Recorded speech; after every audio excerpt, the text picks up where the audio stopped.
tous, vous regardez i24 News, c'est l'heure de votre journal des sports. Très joli programme aujourd'hui. Regardez les titres de votre journal dans cette émission du football avec les résultats des grands clubs européens. Le Real Madrid, le Bayern, Liverpool, ils sont tous là au rendez-vous. Ils sont sportifs, ils sont connus, mais cela ne les empêche pas de tomber sous le coup de la justice. Et s'ils sont souvent condamnés, le public, lui, a tendance à pardonner. Jason Collins est un joueur de basket de 35 ans. Il devient le premier sportif à jouer en NBA tout en ayant affirmé publiquement son homosexualité. Et le roi Nadal est bel et bien de retour. Il s'impose en finale du tournoi de Rio. Premier trophée de la saison sur terre battue, de bon augure pour la course à Roland-Garros.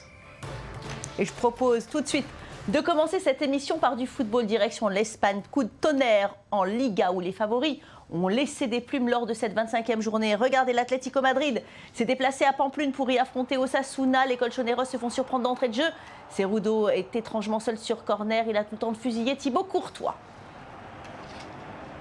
Première mi-temps toujours, Armenteros récupère la balle à l'extérieur de la surface et arme une frappe surpuissante. Le gardien ne peut rien faire. On regarde le ralenti, poteau rentrant, c'est imparable. Et c'est la débandade pour l'Atlético juste avant la pause. Torres pique sa tête, score final, 3-0. Et de son côté, le Real Madrid n'a pas raté le coche face à Elcher. Il y a Ramendi ouvre le score en première mi-temps. Sa frappe est contrée par un défenseur et termine sa course dans les filets. Il faut attendre la seconde mi-temps pour que les Madrilènes fassent le break. Quel but de Gareth Bale. La balle flottante heurte la transversale et rentre. Un coup d'œil sur le ralenti, une frappe surpuissante qui se passe de commentaires. Il reste 10 minutes de jeu. Benzema très présent sur l'ensemble du match. Decalisco, le jeune espagnol, se glisse dans un trou de souris et conclut du gauche. Démonstration pleine d'autorité du Real Madrid. 3-0. Et le Barça de son côté a sombré sur le terrain de la Real Sociedad. Alex Song marque contre son camp et les Bleus prennent l'avantage. Les Catalans vont répondre aussitôt. Busquets laisse passer le ballon entre les jambes et Messi croise parfaitement sa frappe. 6e but en 5 matchs pour l'Argentin. Et la défense de Barcelone n'est pas concentrée. Regardez, grossière erreur de Bartra qui met Vela dans le sens du jeu. Le Mexicain centre pour Griezmann, évidemment, qui marque. Le Français est dans tous les bons coups. Il sert Zurutuza dans la surface qui devance la sortie du gardien des fêtes du Barça. 3-1. Et au classement, le Real Madrid prend seul la tête du championnat avec 3 points d'avance sur l'Atlético et le Barça. Un véritable retournement de situation alors que la Casablanca a compté jusqu'à 7 points de retard. Bilbao, la Real Sociedad et Villarreal continuent leur course pour la 4e place. Valence, avec 6 matchs sans défaite, se déplace pour la course à l'Europe.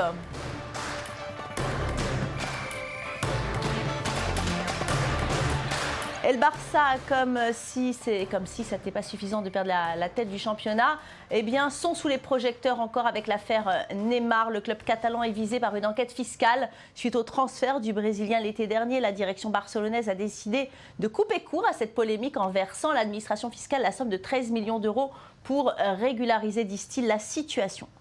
On passe au championnat d'Angleterre où tous les favoris ont répondu présents ce week-end. Regardez, Arsenal s'impose sur Sunderland, 4-1 avec un doublé d'Olivier Giroud. Manchester City l'emporte sur la plus petite démarche face à Stoke City grâce à un but de Yaya Touré. Frank Lampard sauve son équipe contre Everton et permet aux Blues de Chelsea de l'emporter à la 93e minute de jeu. Enfin, Liverpool s'impose 4-3 dans un match complètement fou contre Swansea. On écoute tout de suite la réaction de l'entraîneur des Reds. Je ne suis pas complètement satisfait de la performance, mais je pense que nous sommes à un moment de la saison où il faut gagner coûte que coûte. C'est ça, le sport professionnel. À ce niveau, le plus important, c'est de gagner, surtout quand on est en haut du classement. Mais je vais tout de même me concentrer sur le niveau de jeu, parce que quand nous jouons bien, nous avons de bons résultats. Et c'est ce que nous avons montré cette saison. Et on jette un coup d'œil au classement. Chelsea reste premier avec 1 point d'avance sur Arsenal. Manchester City est toujours 3e avec 1 point en moins. Liverpool reste au contact grâce à sa victoire. Tottenham, Manchester United et Everton sont maintenant distancés de la course à la Ligue des Champions.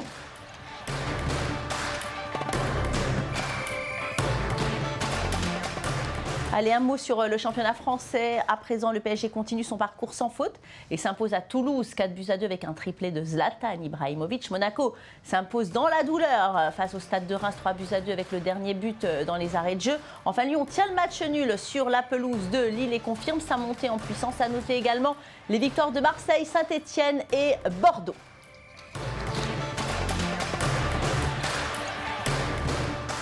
Allez, un coup d'œil au classement. Le PSG conserve ses 5 points d'avance sur les Monégasques alors que Lille est maintenant à 10 points des seconds. Mais les nordistes voient surtout Saint-Etienne et Marseille se rapprocher dangereusement de la 3e place. Bordeaux, avec un match en moins, et Reims peuvent encore espérer accrocher une place européenne.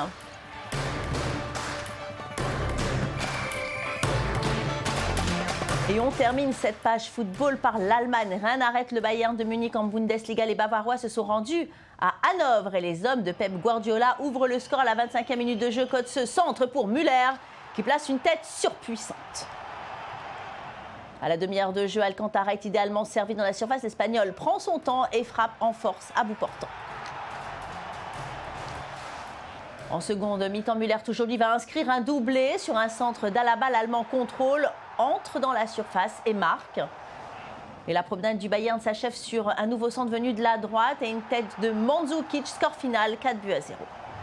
Et les poursuivants du Bayern n'y arrivent plus. Le Bayer Leverkusen enchaîne une 4e défaite consécutive, toute compétition confondue. Après l'ouverture du score de Wolfsburg, Leverkusen égalé juste avant la mi-temps avec un but de Sam. Mais le Bayern n'y est pas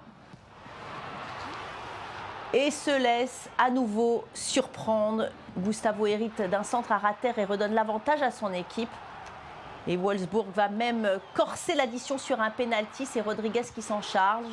Il doit s'y reprendre à 2 fois. Le Bayern s'effondre, 3-1. Et on termine par le Borussia Dortmund qui prépare de la plus mauvaise des manières son match en Ligue des Champions. Hambourg, avec son nouvel entraîneur, a fait des étincelles. Premier but juste avant la mi-temps. Dortmund qui pousse mais se fait prendre en contre. La Soga est idéalement servi en profondeur. Il glisse parfaitement la balle à terre, hors de portée du gardien. Le dernier but est une pure merveille. Regardez ce coup franc à 40 mètres du but, il frappe. C'est surpuissant, le gardien est surpris. C'est absolument magnifique. Alors, au classement, le Bayern domine outrageusement la Bundesliga et possède maintenant 19 points d'avance sur le Bayer Leverkusen et 20 points sur le Borussia Dortmund, du jamais vu à ce stade de la compétition. Pour le moment, Schalke 0-4 tient la corde pour la 4e place qualificative en Ligue des Champions, mais Wolfsburg est à l'affût.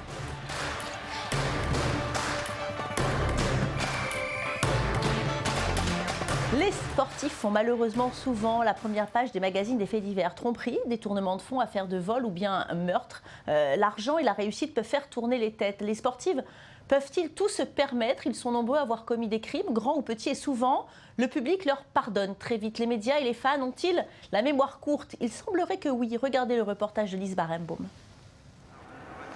En sport comme ailleurs, les gens ont la mémoire courte. L'amnésie n'épargne personne. À commencer par les journalistes et les supporters qui ont tendance à vite oublier leurs idoles. De nombreux Allemands compatissent et s'intéressent à ce qui lui arrive, car la carapace dont s'était entouré Schumacher n'existe plus. Si Michael Schumacher faisait les gros titres il y a quelques semaines à cause de son accident de ski, aujourd'hui, les médias ont déserté l'hôpital de Grenoble. L'enquête sur les circonstances de l'accident a été classée sans suite. Après des hommages unanimes à travers le monde, plus personne ne s'intéresse vraiment aux sportifs qui survivent dans un état végétatif. On peut commettre une erreur dans la vie, mais ceci n'a rien à voir avec le pénal et l'infraction pénale. Plus grave, le temps efface souvent les crimes. Quand Benzema et Ribéry se sont payés les faveurs sexuelles de la jeune Zaya, tout le monde les a pointés du doigt. Les 2 footballeurs ont été relaxés récemment et la procédure est aujourd'hui terminée. C'est une page qui se tourne et sans doute un poids qui se lève pour mon client. Zaya est maintenant créatrice de mode, Benzema a marqué plus de 100 buts au Real Madrid et Ribéry fait des miracles au Bayern de Munich. Alors qui s'intéresse encore aux frasques de 2 footballeurs et d'une escort girl? Pareil pour Roland Courbis, dont les agissements lors des transferts illicites de l'Olympique de Marseille n'ont pas toujours été légaux. Il est aujourd'hui entraîneur du Montpellier HSC. D'autres sont enterrés avant même d'avoir pris leur retraite. Federer a connu une saison moyenne et tout le monde a oublié ses 17 titres de Grand Chelem. Nous faisons confiance aux autorités et à la Constitution pour s'assurer que Pistorius ne disparaisse pas et ne quitte pas le pays pour ne jamais revenir au tribunal, comme cela a été le cas pour Dewaney. Oscar Pistorius connaîtra-t-il le même destin? Le 14 février 2013, le champion paralympique sud-africain tue sa petite amie, le mannequin de 29 ans, Riva Steenkamp. Il aurait pris la jeune femme pour un cambrioleur. L'accusation rappelle que le couple traversait alors une grave crise. Dans un pays où la violence est ordinaire, l'opinion publique a été plus que compréhensive à l'égard du sportif. Quelques excuses ont suffi à laver la conscience de Pistorius. Elle est toujours dans nos mémoires. Depuis cet horrible matin du 14 février, il ne se passe pas un jour sans que tous ceux qui ont un jour été en contact avec Riva Steenkamp ne pensent à elle. Plus que jamais, sa mémoire vit à travers ses amis qui ne peuvent oublier l'impression durable qu'elle faisait sur tous ceux qu'elle a rencontrés. En attendant le début de son procès, l'athlète a repris ses entraînements. Même s'il risque la perpétuité, ses fans le soutiennent toujours. Puis on part en Russie, Sotchi, c'est fini après 15 jours de performances et de surprises. Les JO d'hiver ont pris fin avec une magnifique cérémonie de clôture et forcément, c'était spectaculaire à l'image de toute la compétition. Au programme, les ballets de Bolchoï, le cirque de Moscou et aussi un clin d'œil à l'ouverture. Un des anneaux olympiques ne s'était pas allumé. Bien, les organisateurs ont décidé de faire la même chose à la fermeture. Un petit peu d'autodérision, d'humour qui n'a jamais fait de mal. Prochain JO d'hiver dans 4 ans en Corée du Sud. Allez, aux États-Unis, c'est la période des coming out. Plusieurs sportifs de haut niveau ont décidé de ne plus se mentir et ont révélé leur homosexualité. Sans doute une façon de faire avancer les choses. On le sait, le sport est un domaine souvent assez machiste et la NBA n'est pas en reste. Le basketteur Jason Collins est le symbole de cette communauté. Le récit d'Ori Baum. C'est l'événement sportif de l'année aux États-Unis. A priori, un match comme les autres entre les Lakers de Los Angeles et les Nets de Brooklyn. Ce fut un moment historique dans l'histoire du sport américain. Jason Collins, le premier basketteur de NBA ouvertement homosexuel, a récemment signé un contrat de 10 jours avec son ancien club, les Brooklyn Nets. Il a donc fait partie des joueurs sélectionnés pour cette rencontre qui s'est déroulée au Staples Center. Premier match pour Collins depuis son coming out l'année dernière dans une interview donnée au magazine Sports Illustrated. Il est alors devenu le premier athlète masculin à se déclarer publiquement homosexuel. Depuis cette révélation, Collins est devenu le porte-drapeau des sportifs gays. Mais cette publicité ne lui a pas pour autant fait signer un contrat longue durée pour la saison 2014. Après sa signature chez les Nets, le retour de Collins en NBA est devenu un vrai sujet pour les fans de sport aux États-Unis. Je dirais que l'ambiance dans les vestiaires va devenir un peu plus électrique. C'est la modernité, vous savez, les gens acceptent tout, non pas que ça soit mal. Je pense qu'il ne faut pas trop s'en faire, je ne crois pas que ce soit très grave. Pendant les échauffements, Collins est au centre de l'attention. Quand il quitte le banc de touche pour son premier match depuis la saison 2013, les supporters se lèvent pour l'applaudir. A historic moment at Staples Center as Jason Collins becomes the first openly gay athlete to play in any... Le pivot de 35 ans n'a pas joué un rôle décisif pendant le match. Il n'a pas marqué pendant ces 10 minutes de temps de jeu. Si les autres membres de son équipe, comme Deron Williams ou Paul Pierce, ont permis aux Nets de battre les Lakers 108-102, Collins a marqué l'histoire à sa façon. Grâce à lui, d'autres joueurs en feront de même. Je comprends que vous ayez des tâches à accomplir et je sais que tout ça a beaucoup d'importance. Mais parallèlement, il y a d'autres joueurs. Robbie Rogers, Michael Sam. Collins se joue donc en NBA aujourd'hui, 2 semaines après que le nouvel espoir du football américain, Michael Sam, ait annoncé son homosexualité. C'est peut-être le signe que l'Amérique se prépare à accueillir plus de sportifs homosexuels dans les ligues professionnelles. Je voudrais dire à tous les autres sportifs professionnels ou tout simplement à tout le monde, vivez votre vie.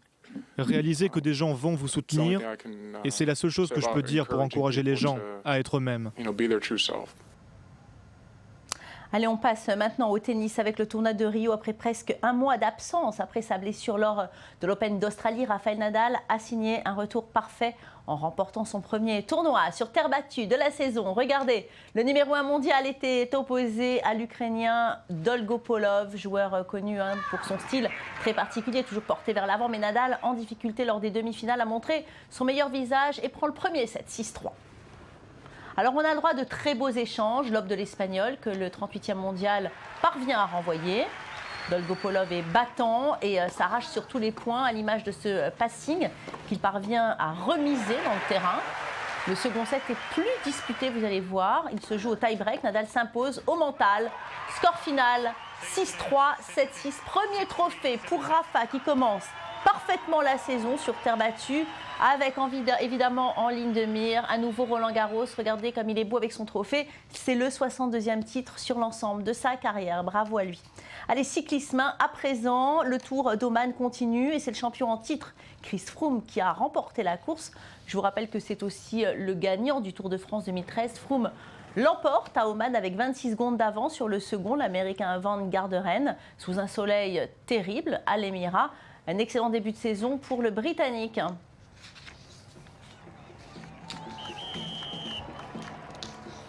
Ben voilà, c'est la fin de cette émission. Quel plaisir d'avoir passé ce moment en votre compagnie. On se retrouve dès demain, même heure, même chaîne, pour de nouvelles aventures sportives. En attendant, évidemment, restez avec nous car l'info continue sur i24 News.